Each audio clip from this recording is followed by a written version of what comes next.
Hello दोस्तों, Pankaj study classes में आप लोग का स्वागत है। आज आप लोग के 7 क्लास का पादपों में पोषण का थ्योरी सेशन वीडियो लाए हैं। अध्याय 1 का थ्योरी है। विज्ञान 7 के विज्ञान क्लास का अध्याय 1 का है। चलिए आप लोग धीरे धीरे देखते चलिएगा। पहला थ्योरी पॉइंट बनता है, चैप्टर का नाम है पादपों में पोषण। तो सबसे पहले आ जाता है बात कि पोषक क्या है।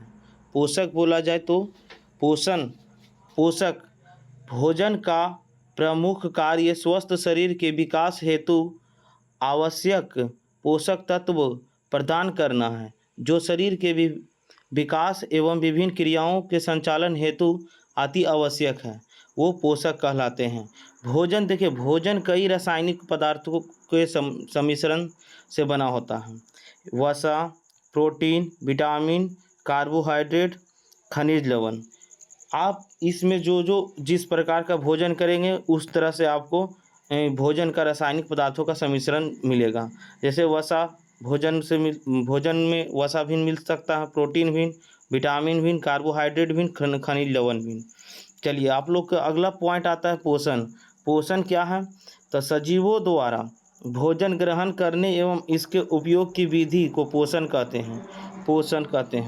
पोषण मतलब एक प्रकार का हो गया भोजन। अब भोजन जो होता है वो 2 तरीक़ा से होता है, एक स्वपोषी और एक विषमपोषी, जिसे हम परपोषी भी बोलते हैं। स्वपोषी इसमें क्या है देखिएगा, स्वपोषी और परपोषी क्या है। स्वपोषी सबसे पहला पॉइंट बनता है कि स्वपोषी क्या है, तो जिसमें जीव अपना भोजन स्वयं संश्लेषित करते हैं, ऐसे पादपों को स्वपोषी कहते हैं। जैसे में पेड़ पौधे जो होते हैं वो अपने स्वयं भोजन का निर्माण करते हैं। और स्वयं प्रकाश संश्लेषण जो होता है वो कब होते हैं पेड़ पौधे में? तो दिन में। कब होते हैं? तो दिन में होते हैं। चलिए अगला पॉइंट क्या है? अगला पॉइंट है विषमपोषी। विषमपोषी बोला जाए तो परपोषी इसी को बोलेंगे, परपोषी का मतलब हुआ क्या कि विषमपोषी वह होता है जो अपना भोजन स्वयं नहीं बनाता, अर्थात दूसरे पर निर्भर रहता है। जैसे में मानव और कई जीव जंतु जानवर ये सब हो जाएंगे, जो विषमपोषी का उदाहरण होगा। चलिए विषमपोषी को इसमें देखिएगा 2 प्रकार बांटा गया है। विषमपोषी को 2 प्रकार बांटा गया है। चलिए पहला है मृतजीवी, दूसरा है परजीवी। मृतजीवी जैसे में मशरूम है, कवक है, फंजाई है। इसका डिफिनेशन क्या होगा मृतजीवी का, कि जीव किसी मृत एवं विघटित पदार्थों से पोषक तत्व प्राप्त करते हैं, मृतजीवी पोषण कहलाते हैं। जैसे आपका हो गया मशरूम मतलब कुकुरमुत्ता। कवक जो होता है वो किस पोषण का होता है? तो विषमपोषी यानी मृतजीवी का। फंजाई आपका हो गया। फिर उसके बाद में अगला देखिएगा, अगर पूछा जाए कि कवकों का अध्ययन क्या कहलाता है, तो कवकों का अध्ययन होता है माइकोलॉजी। कवकों का अध्ययन माइकोलॉजी होता है। अगला देखिएगा, इसी में फंजाई के बारे में पूछा जाए, फंजाई फंगी यानी कि इसी का माने उदाहरण है आपका मृतजीवी का। चलिए अगला पॉइंट क्या है? परजीवी। तो परजीवी क्या है देखिएगा, परजीवी जीव अपना भोजन अन्य जीवों यानी कि परपोषी के बनाए भोजन पर निर्भर कर रहते हैं, उसे परजीवी पोषी कहते हैं। परजीवी मतलब हो गया दूसरे पे आश्रित होना, यानी जैसे में आपका एग्जाम्पल हो गया अमरबेल।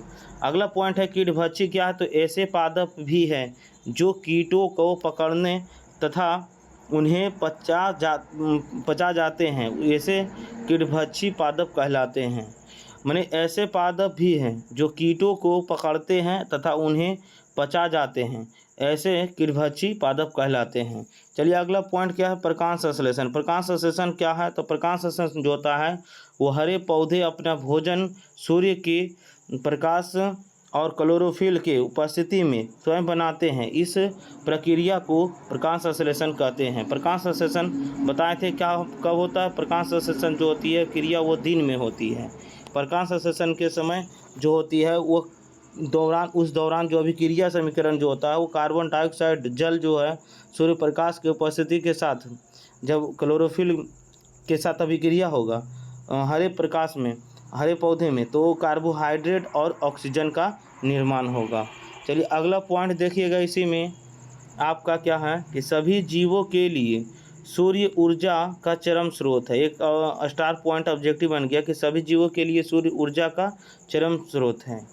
अगला है कि खाद्य फैक्ट्री क्या है, तो केवल पादप ही ऐसे जीव हैं जो जल, कार्बन डाइऑक्साइड एवं खनिज की सहायता से अपना भोजन बनाता है, उसे खाद्य फैक्ट्री कहते हैं। अगला पॉइंट क्या है, पादपों में खाद्य का संश्लेषण उनकी पत्तियों में होता है, तो किसके द्वारा, रंध्र के द्वारा, क्लोरोफिल के द्वारा। रंध्र जो होता है, रंध्र के द्वारा पत्तियों की स्तनों पर छोटे छोटे छिद्र पाए जाते हैं जिससे गैसों का आदान प्रदान होता है। ऐसे छिद्रों को रंध्र कहते हैं। यहाँ कबते लिख दिया, यहाँ लिखेंगे कहते हैं। चलिए अगला यहाँ पॉइंट हो गया रंध्र, स्टोमाटा। पेड़ पौधे के जो होते हैं वो भोजन अपना जो होता है किसके द्वारा करता है, तो पत्तियों के द्वारा। जो पत्तियों में होता है वो रंध्र होता है, छिद्र से स्टोमाटा बोला जाता है। चलिए अगला क्लोरोफिल क्या है, तो क्लोरोफिल जो होता है वो पत्तियों में एक हरा वर्णक होता है जिसे क्लोरोफिल कहते हैं। क्लोरोफिल जो होता है एक ऑब्जेक्टिव बन गया कि पेड़ पौधे के पत्ते हरे किसके कारण से होते हैं, तो क्लोरोफिल के कारण से होते हैं। क्लोरोफिल जो होता है वो हरित अधिका है। चलिए अगला पॉइंट क्या है कि खाद्य संश्लेषण क्या है, तो खाद्य संश्लेषण कीजिएगा। खाद्य संश्लेषण क्या है, हरे पादप प्रकाश संश्लेषण प्रक्रम द्वारा अपना खाद्य स्वयं संश्लेषित करते हैं। खाद्य संश्लेषण क्या है, हरे पादप प्रकाश संश्लेषण प्रक्रम अपना खाद्य स्वयं संश्लेषित करता है, उसे खाद्य संश्लेषण कहते हैं। चलिए अगला नोट पॉइंट क्या है देखिएगा कि हरे पादप कार्बन डाइऑक्साइड, जल एवं खनिज जैसे सरल रासायनिक पदार्थों का उपयोग खाद्य संश्लेषण के लिए करते हैं। अगला पॉइंट क्या है, शैवाल क्या है, तो अपने गीली दीवारों पर, तालाब अथवा ठहरे हुए जलाशय में हरे अवमपंखी यानी कि कोई जैसा पादप देखे होंगे। ये सामान्य कुछ जीवों की वृद्धि के कारण बनते हैं जिन्हें शैवाल कहते हैं। चलिए अगला पॉइंट देखिएगा क्या है, अगला है लास्ट पॉइंट इस चैप्टर का, राइजोबियम। राइजोबियम क्या है, तो वायुमंडलीय नाइट्रोजन को विलय पदार्थों में परिवर्तित कर देते हैं। जैसे में चना, मटर, मूंग, सेम, ये सब जो होंगे ये फलीदार पादप है। और फलीदार पादप बोला जाए तो ये दलहनी पौधे होंगे। दलहनी पौधे के जो बीच में होंगे वो होंगे राइजोबियम बैक्टीरिया, राइजोबियम बैक्टीरिया नामक होंगे, और इसमें नाइट्रोजन की आपूर्ति करते हैं। चलिए वीडियो यहीं तक अंत करते हैं। धन्यवाद।